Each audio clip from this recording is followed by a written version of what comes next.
नमस्कार दोस्तों, आपका स्वागत है हमारे YouTube channel learning point with Abhishek में। यहाँ आपको मिलता है प्रतिदिन न्यूज़पेपर का डिक्टेशन। इसलिए अगर आप हमारे चैनल पर पहली बार आए हैं तो चैनल को सब्सक्राइब कीजिए और बेल आइकन प्रेस कीजिए ताकि अगले वीडियो की नोटिफिकेशन आप तक सबसे पहले पहुँचे। वीडियो को लाइक कीजिए, अपने दोस्तों को शेयर कीजिए और अंत में हमें कमेंट करके ज़रूर बताइए कि आपको ये डिक्टेशन कैसा लगा। आज का टॉपिक है वाजिब सवाल। Ready, start.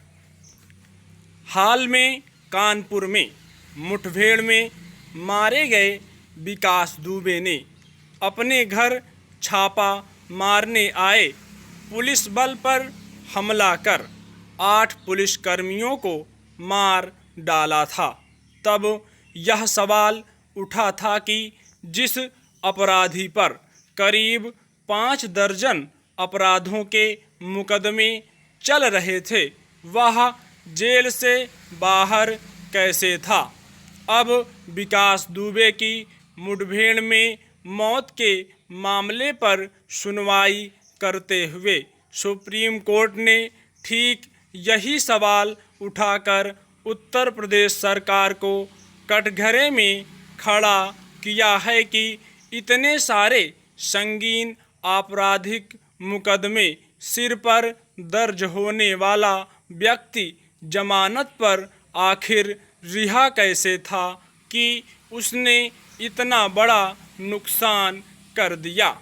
इस पर हैरानी जताते हुए अदालत ने साफ शब्दों में कहा कि यह संस्थान या व्यवस्था की नाकामी को दर्शाता है।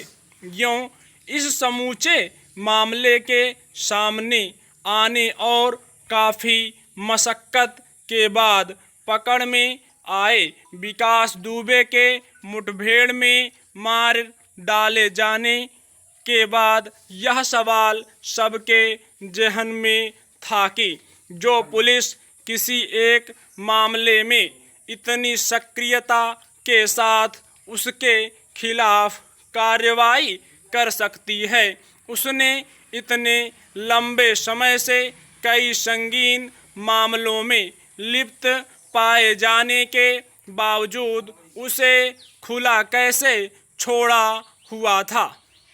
दरअसल यह एक जगजाहिर स्थिति रही है कि स्थानीय स्तर पर उभरे अपराधियों को कई बार पहले किसी एक नेता का संरक्षण मिलता है, फिर अपराध की दुनिया में ही कद बढ़ने के बाद वह अलग अलग पार्टियों में प्रभावशाली पदों पर बैठे नेताओं तक अपनी पैठ बना लेता है।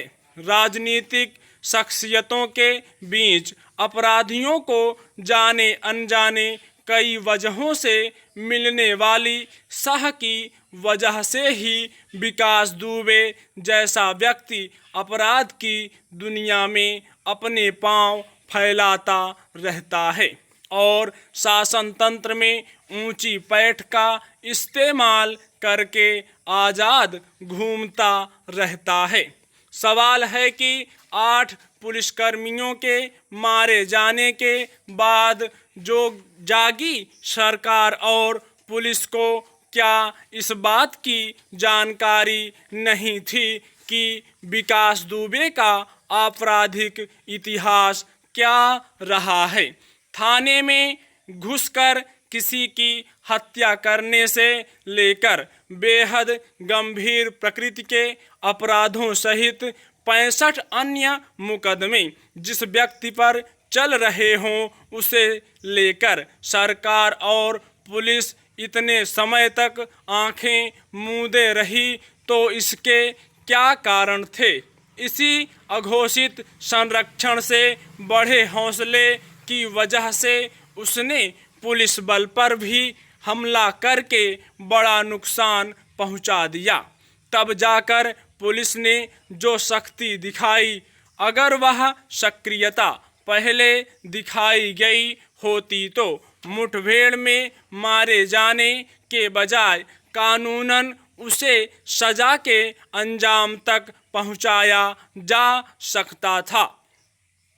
विडंबना यह है कि इस तरह की लापरवाही की वजह से समूचे राज्य सरकार और संस्थान की जो बदनामी होती है उसकी विश्वसनीयता पर सवाल उठते हैं। उसे ध्यान में रखना ना नेताओं को जरूरी लगता है ना पुलिस महकमे को।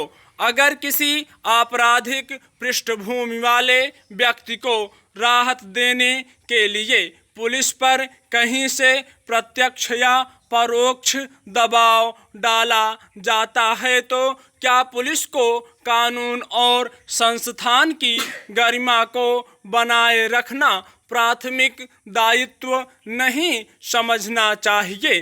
किसी भी अदालत में जब इस तरह के मामले की सुनवाई होगी तब वैसे लोग शायद ही कटघरे में आ पाएं जिन्होंने पर्दे के पीछे से अपराधियों को संरक्षण दिया होता है।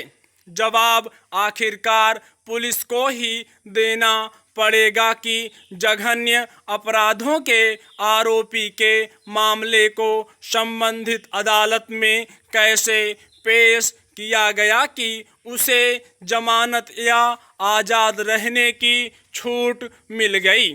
ज़रूरत इस बात की है कि ऐसे अपराधियों के खिलाफ सांस्थानिक स्तर पर सख्ती बरतते हुए उसके संरक्षकों को भी कटघरे में खड़ा किया जाए।